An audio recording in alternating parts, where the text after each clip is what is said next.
Welcome. Oh, go live. Hello, welcome to Happy Maths Hour. And today we're talking about Pi Day. We're not talking about Pi Day. We're going to play with Pi, and we have the amazing Toni Beardon, who's supposed to be joining us, but I'm going to just. Oh, I think she's just come in. Here we go. Right, Toni's with us. And so we're going to be playing with Pi, but not just Pi. We're going to be playing with all aspects we're going to be learning about the importance of play. After the break, we will be right back so that you can learn from Toni and her wisdom about the importance of play in learning.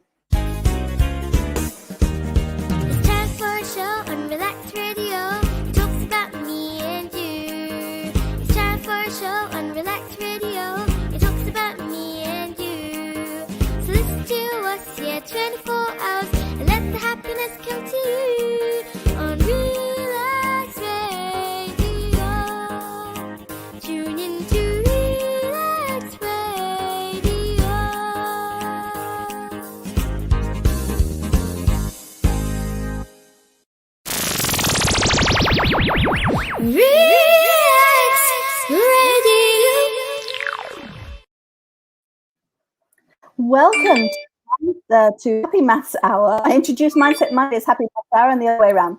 Welcome to Happy Maths Hour with Toni Beardon and Caroline Ainslie, and it's all about helping you help your young learners to become better learners, for you to become a better facilitator, and the importance of maths and how, giving you some great ideas and get great guidance on how you can help your young learners learn maths. And today it's all about play. Yesterday was Pi Day, March the 14th. And we've got a little bit of Pi, Pi play with a Pi plate. And the rest is all about, we are actually going to play, but we're going to do a lot of talking about it. If you listen, you will find out. This is a great one for people driving, if they're listening on the radio driving, because we're going to talk about the importance of play and how to deliver it. Toni. Are you able to see the slides now, Caroline? Oh, yes. Got it. Add to stream. There we go. Thank you. Oh, there we are. You can see them. We can see them. At the moment, we've got that's it. Beautiful. Okay. Well, I know that Finland ranks very highly in international comparisons of student achievement in mathematics. They're one of the top countries in the world, and they have been consistently for, 20, 30 years. But it's very interesting because they believe in learning through play. And they really incorporate that in their school, the planning of their school day. And children don't start school until they're 7 in Finland, which is quite late in comparison to other European countries anyway. They have shorter school days than most other countries. And teachers and local authorities have far greater autonomy in Finland than in many high-performing countries, the other high-performing countries. And despite all that, all these play features, and the fact that play features powerfully in Finnish education, they are really high achievers. So what do you think of this diagram here, Caroline? I got very excited when I saw that diagram, because these are all the things that, well, actually this diagram adds to my font of my toolkit in making maths fun, making maths intriguing and interesting, and getting the learners to think for themselves. But it's got the first word I saw was grit, and that I haven't used the word grit, but it's perseverance, determination. I do use that, perseverance, determination. And this really does add to my toolkit magnificently. The sense of beauty, well, that's something I haven't called it the sense of beauty. We call it the beauty of maths is, I've called it, but that it's so clearly, carefully thought out, and ability to create questions. How powerful is that? It's something we expect teachers to do, but we don't normally expect our learners to create their own questions. Well, we kind of do, don't we? But we ask them to do it in doing it the way AIMSEC does it in Bubbly Maths. We do want them to create their own questions, to be part of the requirement. Yes. But when you think about what is learning all about these days, I mean, the children today will be the adults of tomorrow in a world that we can't even properly imagine now. The whole world is changing so fast, and what we can be certain of is that being able to remember facts and being able to follow routine procedures will only give you a very low paid job in the world of the future, because machines can do that so much better than people. And what we want to be educating our children to achieve is these higher order skills. And what this is built, this diagram is built around, it's described as building blocks of playful learning. And it's learning those skills that the children are going to need in life. If they're teenagers now, it's going to come up sooner, but if they're small children in primary school, they may have 10 or more years to go before they're out there in the big wide world. But for all of them, these life skills are hugely important. Now, Caroline was talking about the ability to create questions. Well, what we want people in the important jobs and in their homes too to be doing in the future is problem solving. The routine things will be done by computers. Human beings need to be creative, and they need to be able to ask questions about what do we need and how are we going to achieve that? What's important in this process that I'm doing in my work, or I'm a doctor trying to cure a patient, or whatever it is. And we've got to ask questions in our own heads or in conversation, and then try and answer those questions. And we have to do investigation, finding out the facts and what needs to be done to solve the problem, and then often using automated machinery for measuring things and for building and all sorts, structuring. So there are other things here, like, it's courage. You've got to believe in yourself, and you've got to be able to have good social interaction and relation with other people in the working world, and in the family and in the home too. You've got to have creativity and originality and flexibility.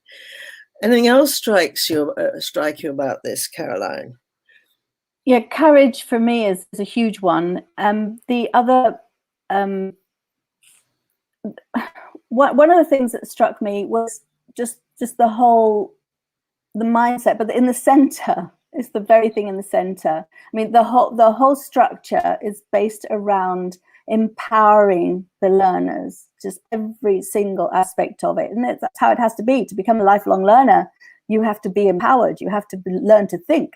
But the middle, building blocks of playful learning. Every single one of those ovals is full of what's visualized as playful learning.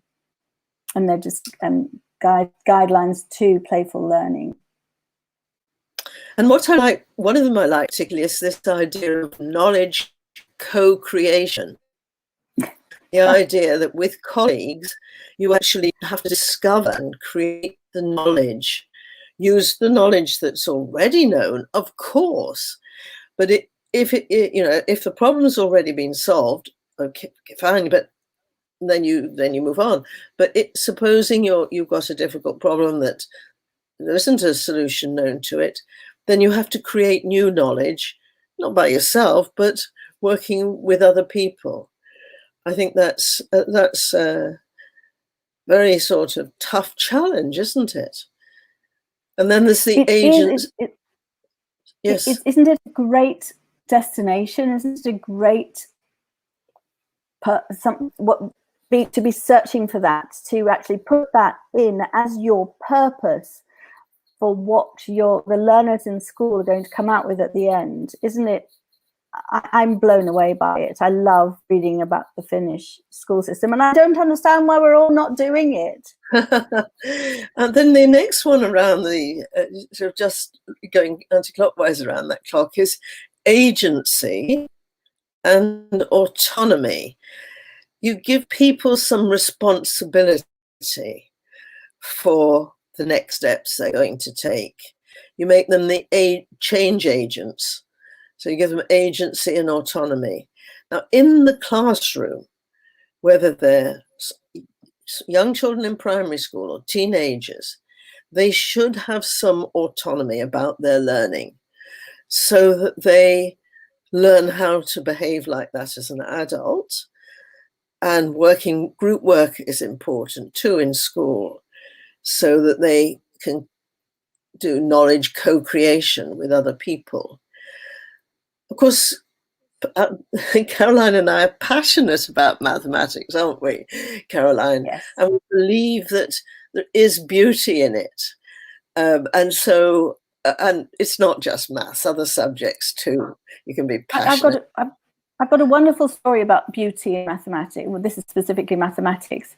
I was doing a week of Bubbly Maths in schools that a lady had arranged. She wasn't a teacher. She just was really passionate about it, and she arranged various different people to come and experience deliver at the schools in her village and her small town. And she said she hates math. She's no good at maths, and I'm like, I'm sure that's not true. And then I stayed with her in her home.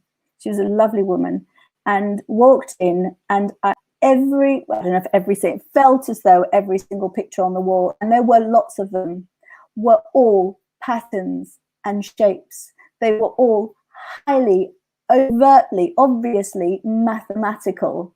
And I'm like, wait a minute, you said you don't like maths. She goes, that's not maths, that's art. What she could see was the beauty, and she was a lover of the beauty of maths. Yes, I mean, a lot of maths is looking at patterns. So why does play matter? It's because our understanding of learning has changed. Certainly changed in the last 50 years, a lot since I started teaching. And research has shown that there are clear relationships between academic achievement on the one hand and the experience of play and the development of social and self-regulatory skills on the other hand. Really important. And play helps people to build the skills needed in life. It's hard to predict career paths for young people now, or the social demands that they will face. So they'll need to adapt to change. They'll need to take new roles, to continue lifelong learning, and learn to understand the factual basis and technical processes in new jobs, but also at home. And people will need to engage in creative problem solving, that's what we were talking about, and to exercise resilience and flexibility in new conditions. Yes, because we're all, I mean, I'm an old woman, but the children we're talking about, the young people, will be facing new conditions and changing conditions. Well, I think it's time for a break. And after the first break, we'll have some play with pie and more about play power. I've got my plate ready to play with pie. See you after the break. Ooh, press the right button here. It's time for a show on Relax Radio. It talks about me and you. It's time for a show on Relax Radio. It talks about me and you. So listen to us, yeah, 24 hours, and let the happiness come to you on Relax Radio. Tune in to Relax Radio.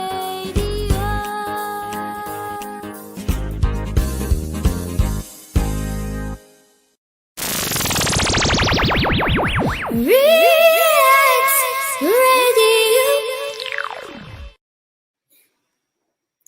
Welcome Hello back to Happy Maths Hour with Toni and Caroline.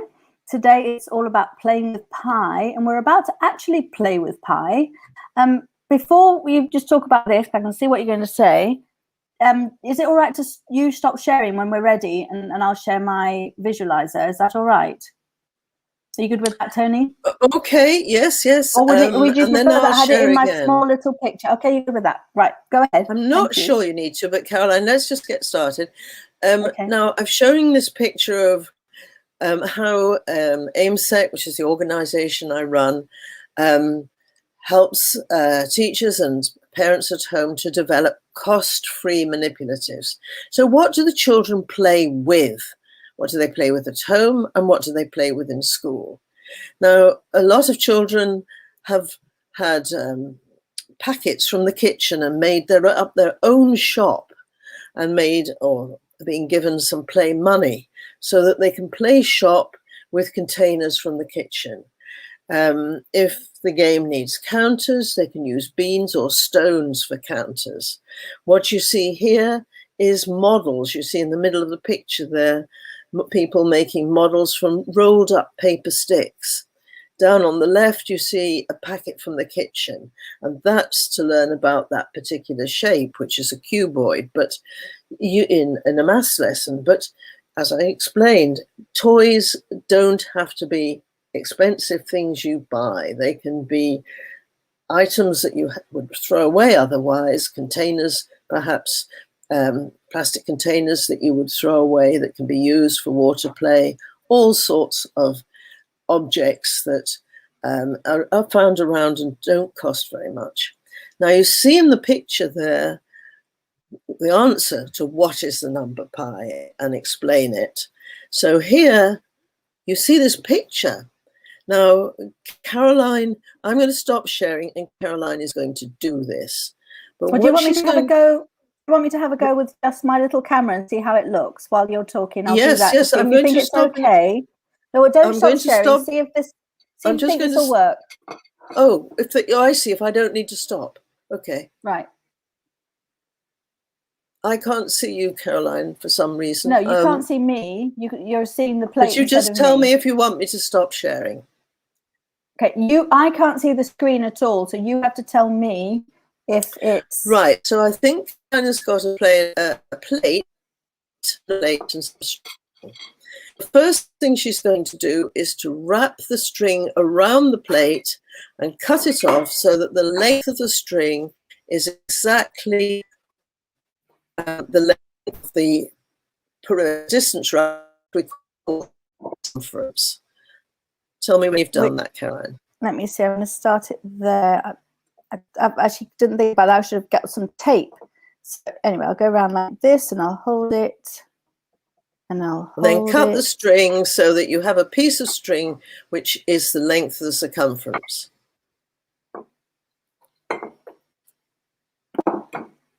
And then stretch it out into a line. Okay, it's more or less there. This isn't precise. It doesn't have to be exact. Do as well as you can. It's definitely not exact. Okay. Yeah. Right. Now then, take your string. No, take your string again. Yeah. No, I have too many. Stretch it across through the middle of the plate, and just mark where you think the middle is, and just mark the distance across the widest part, which is the diameter, and cut the piece of string. And do that 3 times so that you've got 3 diameters. Don't cut them too long, just make them exactly the diameter distance across. I'm going to mark them. I'm actually going to fold them in half so I get the center correct. You don't need to do that. You don't need the center particularly. You can do. It's perfectly fine. Center, so I was just doing it. So mark. I didn't think it doesn't. Yeah, that's fine. That's fine. You're getting them the right length is the most important thing. Right, I've got 3 diameters and 1 circumference. and just put the strings that are the diameters underneath the long string, which is the circumference. And what do you notice? I've got 1 to there, and then I'm going to continue this one there and keep going. And then I'm going to move the plate out of the way so that you can see better. And then I'm going to add the third one where that last one left off. And oh my goodness, they're almost the same length. But just a bit less. So just a bit less.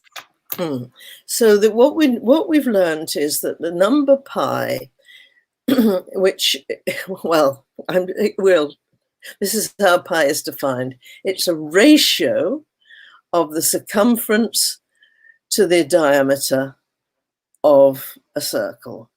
And it's just a bit more than 3. The circumference is just a bit more than 3 diameters. And your learners, your children, your students should do that themselves, or at least in pairs, just what you've seen Caroline do. Now, I'd just like to say that I did not do anything like this when I was in school, and I only learned this exercise when I was about 45 years old, and it completely blew my mind. And pi I understood pi after that. It was like, before, it was just a number. It was a bit finicky because you had to remember it. But knowing where it's derived from, not just being told where it's derived from, knowing it because I'd done it myself, was beautiful.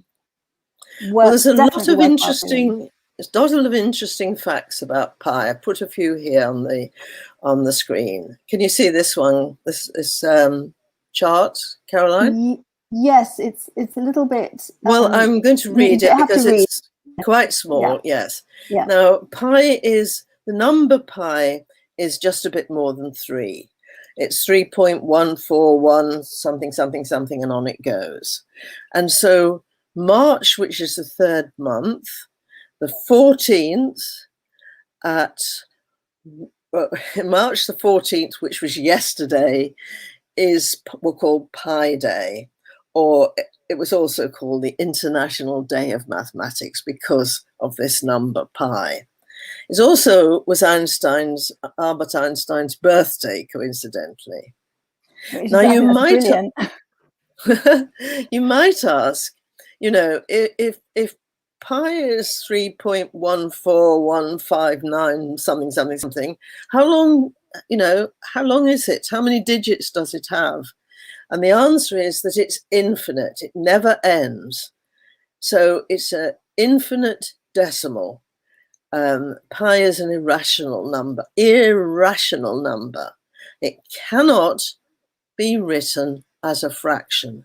No way. Now, I think some of you are thinking, oh, but pi is 22/7. Sorry, folks, it is not. Absolutely not.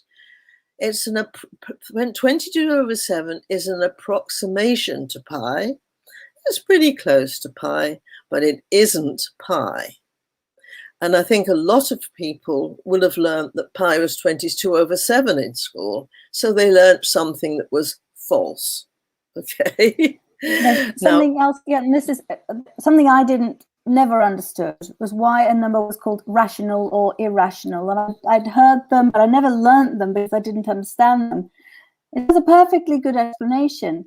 A rational number is a number that you can be expressed as a fraction with 2 whole numbers, whereas an irrational fraction can never be expressed, which is pi, even though you might have been seen it as 22/7. It's not, because it cannot be written as a fraction or a ratio of two whole numbers. Therefore, it is irrational. Irrational Yes, just but means it that's can a be bit discussed as a confusing, ratio. Caroline. It is? What you're saying? Well, I thought What? it just cleared it up for me, and now you're saying it's No, confusing. no, no. It's just no. What might be confusing is that I said pi was a ratio of the circumference to the diameter. But when you work out, yes, exactly. But when you work that out, it's not the ratio of two whole numbers, as Caroline so rightly said. It's two whole numbers. That's why it's important. It has to be whole numbers. For it to be a rational number, it has to be whole numbers. It has to be the rational. And if that helps you remember what an irrational and a rational number is, then I hope that helps. So what we know about pi is that it's an infinite decimal expansion. There are no patterns, so it's very difficult to memorize. And so people try to compete about remembering how many digits. Bit of a crazy thing to try. Crazy people. Yes, yes. Pi comes from the Greek letter P, which stood for perimeter, because it's the ratio of the distance around to the diameter.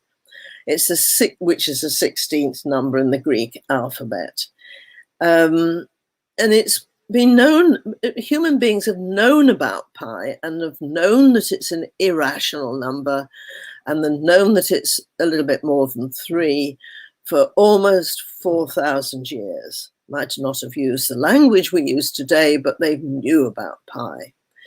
And it was first studied by Archimedes of Syracuse, and this is a good story, but it's supposed to be true, that he was so engrossed in his mathematical work that he didn't notice that Rome had been conquered by, that the Romans had conquered Syracuse.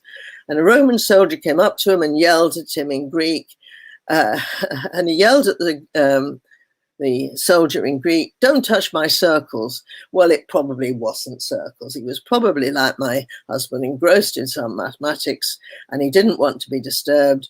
And the Roman soldier simply cut off his head and went on about what he was doing. So we want to talk about free play, and we want to talk about play that is led by other children, other young people. We want to talk about rule-based activities as opposed to free play, but they're both important. They both have their place, and we should have time for each of them. And investigations that lead to problem solving. Now you see some nice pictures here of, well, the top one there is free play, little children playing with water in the 3 tubs there. One of the little girls has got into the tub. You see they've got some containers that they can pour water from. It's free play with water, and other free play is really, really important. There's a lot about measurement that is, you learn from that sort of activity, measurement of volume and capacity.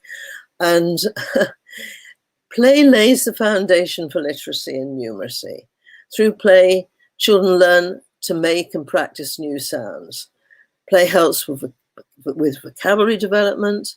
Children try out their talk on their friends and exercise their imagination through storytelling. You also see those boys who are obviously cooking something, and that is rule-based play. I mean, I'm sure they're thrilled to produce biscuits or make an omelette that they can eat or something. I don't know what they're making in that picture. Play nurtures development. It fulfills a baby's inborn need to learn, and we don't want them to ever lose that need to learn and curiosity. Play takes many forms. They might shake a rattle or play peekaboo and hide and seek. It can be done by a young person alone or with another young person, in a group or with an adult. It can be done by young children, preschool, and by teenagers. Different play, but just as importantly, it's play. And it encourages... The finished chart we had at the beginning, that was one of the things that they mentioned. It's one of the things that I've always known. is that one of the keys to really great teaching is to make sure that the child maintains their love of play, maintains learning through play, that helps them maintain their fascination for learning, and ensures that they are lifelong learners. And that is the key, to make sure that that stays alive rather than suppressing it, which unfortunately happens in school as we know it, as opposed to future school, which hopefully will be the way of the future. Yes, and just before we have a break, I just wanted to add the last thing there, that it encourages teachers and parents to communicate with the children in their lives. And adults need to support play by giving children opportunities to play, and they need to know when to intervene and when not to intervene. Now, these 10 reasons why play is important I got from the National Literacy Trust, but they apply equally well to mathematics. And so after the second break, we're going to carry on talking about more of these 10 reasons why play is important for learning. See you after the break. It's time for a show on Relax Radio. It talks about me and you. It's time for a show on Relax Radio. It talks about me and you. So listen to us here 24 hours and let the happiness come to you on Relax Radio. Tune in to Relax Radio.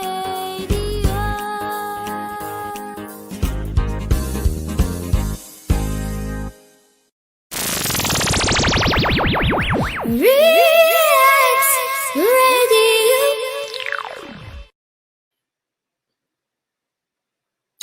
Welcome back to Happy Maths Hour. Today we're learning about the power of play. Well, here we've got 4 more reasons for why play is important, why it's important to serious learning. It should be enjoyable, but it's serious learning. We are talking about high achievement in mathematics, higher achievement because there's more to learn these days than there used to be, because knowledge is increasing at a really fast pace.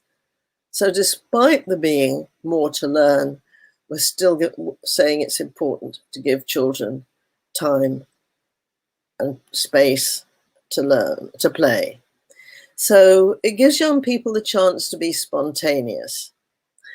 So you may think your child should be rolling the chuck on the ground or should be doing a calculation in the way you do it. But that doesn't mean that the chuck is not equally useful as a stacking toy, or the calculation won't work out in the child's own way. Let them have some freedom to invent their own methods and what they do. And of course, there is a place for guidance, but that should never be constraining. What do you think, Caroline? Well, I love the balance games where you literally buy something with arches where you can balance. But I know my grandson likes to balance anything, and there's a challenge on how high he can make it. Well, that is a great developmental game, and absolutely he uses trucks, and the more difficult it is to balance, the more interested he is in doing it. So that also develops the mindset of wanting to have a challenge and wanting to be able to overcome the challenge or to complete the challenge, which is a really great state of mind to be learning in. Play also gives children choice. Having sufficient access to play outdoors in open spaces and near trees, and having objects to play with or activities to choose from, that'll allow children to express themselves. And different children will do that in different ways. I I saw a little girl playing just outside here. I live in a flat, so we've got communal gardens.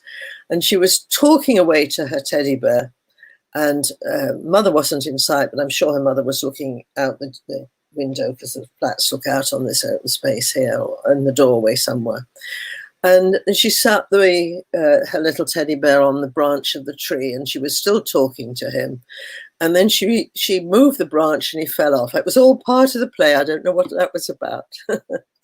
Play gives children space to practice physical movement. And it's not just that with the choice as well. This one includes the space. And that is that if they're afraid of something, it gives them the opportunity to slowly but surely overcome that fear, rather than being persuaded to do something, just being given the space, okay, that's the objective, and you can just take your time about it, or not even make it the objective. You know it's the objective, but don't necessarily share that with them. And when they see other children do it, or you do it, then they'll give them a desire to do it, and it just literally gives them the choice and the space to grow. So play gives them space to practice physical movement and balance, and to test their own limits. And of course, we're now thinking about free play, but also games, organized games like, football could be just kicking a ball around, and no real rules particularly to the game. Or it can be a proper game of football with two teams, and played according to the rules. And of course, there are many, many different physical activities, from swimming and other games, many other games and sports, and playing on a trampoline or whatever it is, where they're learning quite a lot about the world around them as well, and also about interacting, all those social skills, and also how to be involved in something and do your part as one of a team. And play gives parents and teachers the chance to learn how to play a game themselves. And one of the most challenging parts of play is how you incorporate yourself in it as a member of the group, and not, in fact, taking over spoiling it for anybody else. Now, here we're now up to number 8 in our list of 10. And here we've got 4 more important things. So play allows parents and teachers to learn their child's body language. Knowing when you should incorporate yourself in children's play is key. I think I put it down as number 10, but I'm going to mention it now. Children might get upset because they feel that they won't get involved because they don't like to lose, and they are then they're an even bigger loser if they don't participate because they're afraid to lose. But if you see that in their demeanor, then as an adult, you can give them the right amount of encouragement so they do take part, and the right experience, so that they know that they're going to win sometimes, perhaps, but maybe it's by losing a few times that they learn to be better at whatever it is, and eventually to be able to win. Now, this targets 1,000 games. Chess players will tell you, good chess players will tell you the best way to learn chess is by losing like 1,000 matches of chess. Just always play against someone who's better than you. And a good chess player doesn't have that need to win. They have the need to get better. That's a really good example. I mean, one thing one way of teaching children to play chess, which is often used, is for them to play the teacher just to have 1 or 2 pieces to start with, and to play over and over again until the child can actually beat the teacher. But of course, the child has got all the pieces and the teacher's just got 1 or 2 pieces. And then the teacher brings in a 3rd piece. And if there are 3 pieces and there's a good chess player, the teacher's a good chess player, the child will, as Caroline says, lose again a few times before they learn that actually with all your pieces you can certainly beat an opponent with 3 pieces. And so it goes on. So you're giving the child, you as a teacher are not playing badly, you're playing well, but and you're showing them how to play well, but you've only got a limited number of pieces even from the start. And so the child doesn't keep losing. They keep getting to a point where they can now win, and then you step up the challenge, and so they go on to learn more. So play teaches parents and teachers emotional intelligence, patience, and understanding, because you need that as a teacher and as a parent. You need all those things, and so do the children. And if you do choose to join in the child's play, you should make sure that you don't try to take it over and force incorporation of your objectives into their play. Although as a teacher, that has to be how it happens. Eventually, that shouldn't upset the children. They should be wanting to learn and wanting you to, at times, give them, a bit of a lead as to what they should do next by asking them to think about the next steps. And structured adult-led activities have their time and place, and they are important, but we must learn to allow time for children to control it and to decide on their own play, because they too need to develop the emotional intelligence of how to interact with others in a group, and patience about, I'm not getting this right, I've got to keep trying, and the perseverance and understanding. Now, this target 1,000 game, it's a very simple game, so we can see from the little picture there more or less what happens. You have a spinner, and you keep spinning and randomly different numbers come up, different digits come up from 0, 1, 2, 3 up to 9, and you put them in. Everybody has a copy of that, or what you see there. 3 3-digit numbers added up to see the total, and if they're all around 300 and something, the total will be near 1,000. But what they're trying to achieve is to get the total as near as 1,000 as possible, but they only write the numbers in one by one, and they come up randomly. So once the number's been written, it can't be changed. And if the whole class is doing this, each student's doing it for themselves, there's a lot of building of numeracy and number sense in this, and the one who gets closest to 1,000 wins. There are various little rules about that if you go to the Aiming High website and look at the Target 1,000 game, or if you look at the AIMSEC Facebook page, it's on there today. Play is fun. Learning to play well. Sorry, I was getting it ready and I pressed it by mistake. Sorry. Well, I was going to say the last thing here, and then we'll have the break, is that play is fun.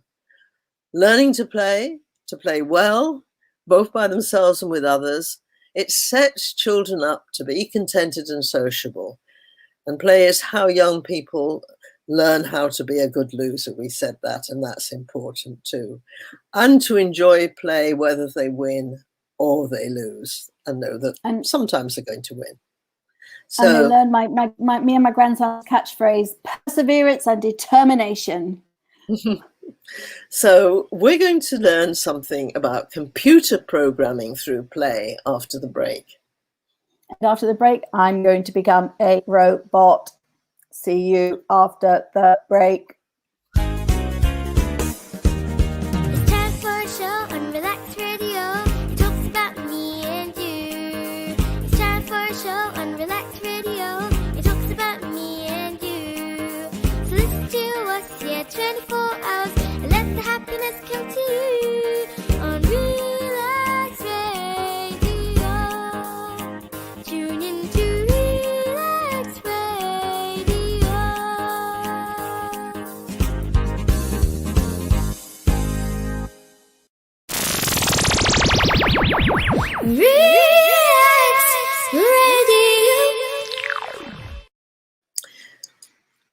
So, Caroline, what we're going to do now is we're going to look at this slide together and discuss it.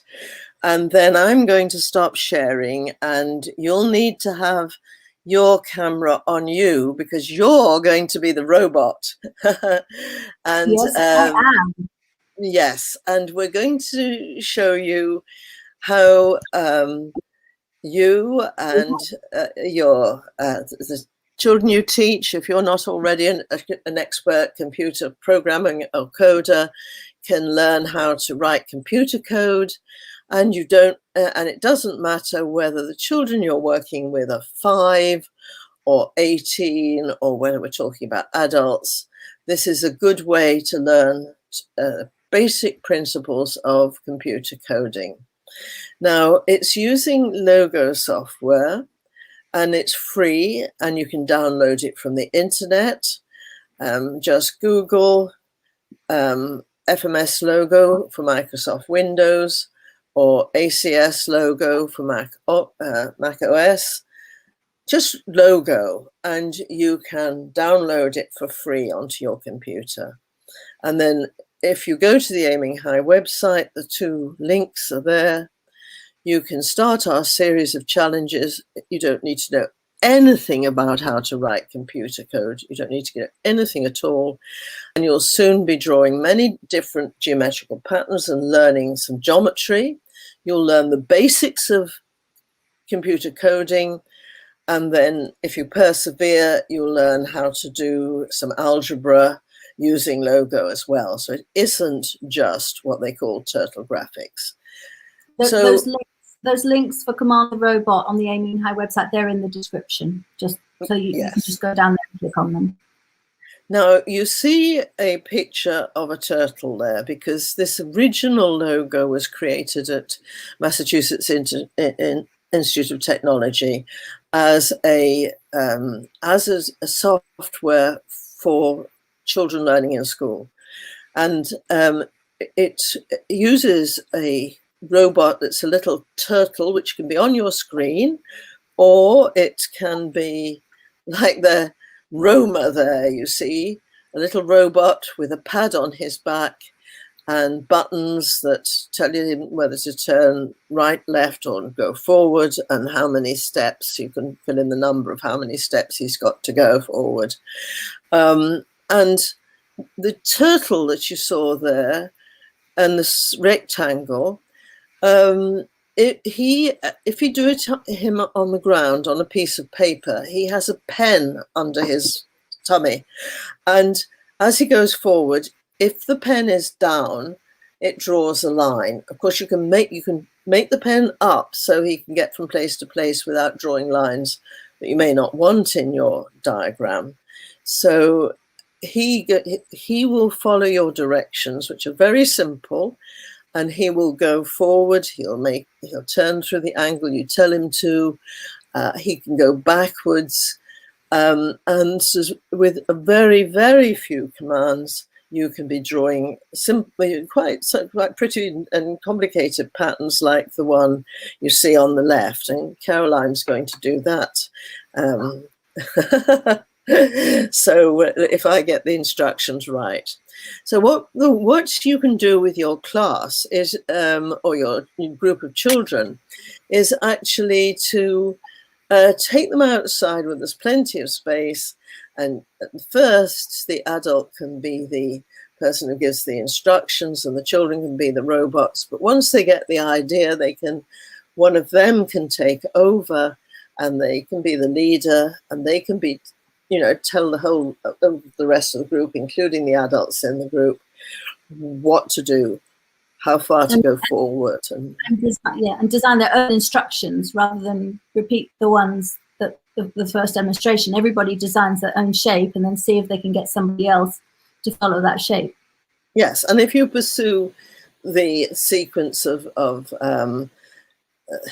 these ideas, following on Command the Robot 1, Command the Robot 2, and then there are more ideas beyond that, then there's some suggestions, but of course you can you can decide on what you want to do and create your own patterns.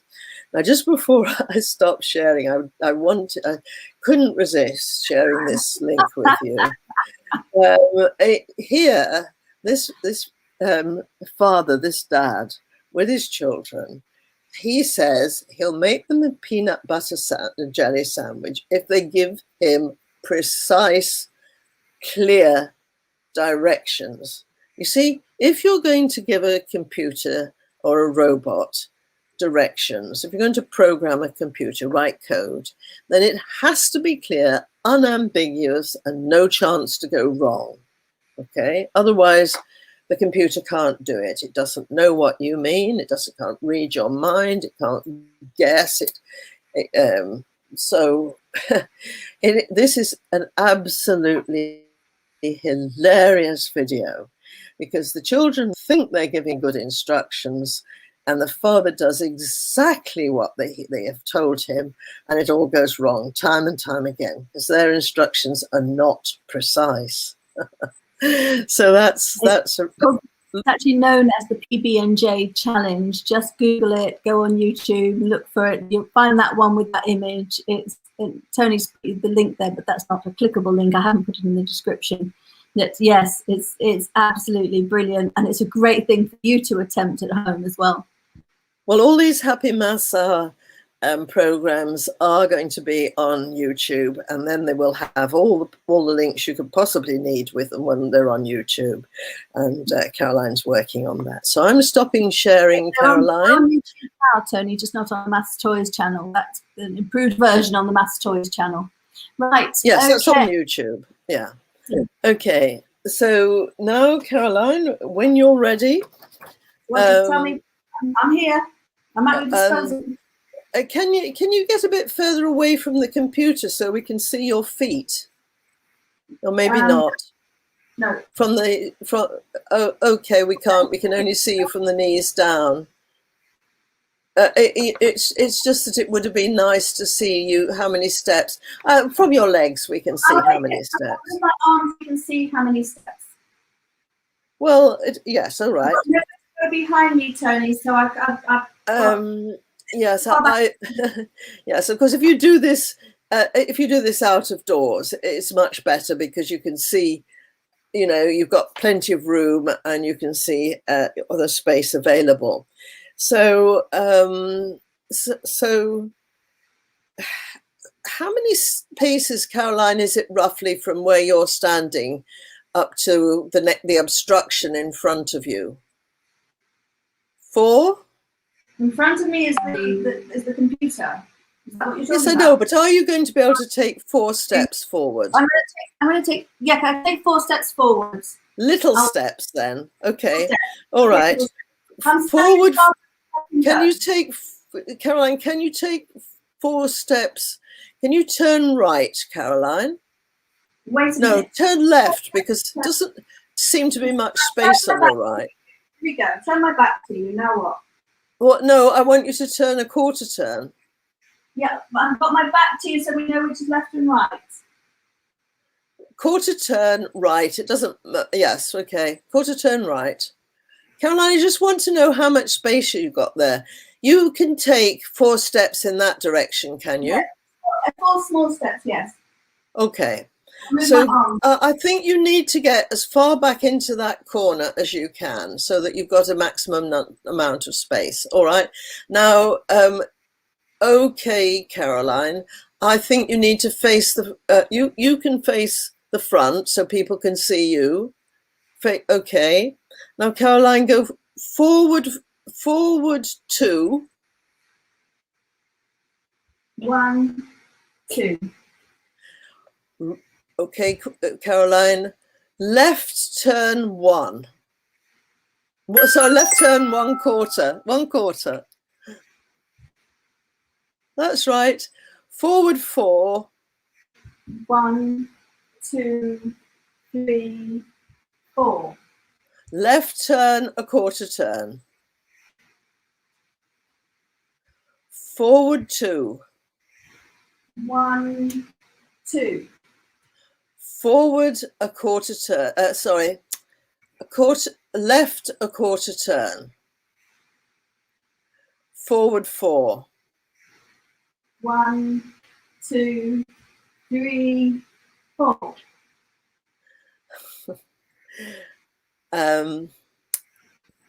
Left another quarter turn.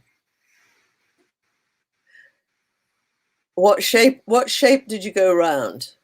I did a rectangle that was 2 by 4. And you ended up facing the direction you were when you started. And my directions weren't terribly clear, so well done, Caroline. I just refused to move. Computer said no if it was confused. So it forced you to give me clear instructions. Okay, now it would be much easier if we had more space, but we're doing well. Okay, let's have a go at this, Caroline. So, okay, so what I want you to do is forward 4. 1, 2, 3, 4. Left quarter turn. Forward 4. 1, 2, 3, 4. Left quarter turn. Forward 4. 1, 2, 3, 4. Left quarter turn. Forward 4. 1, 2, 3, 4. Left quarter turn. Now you've gone round a square.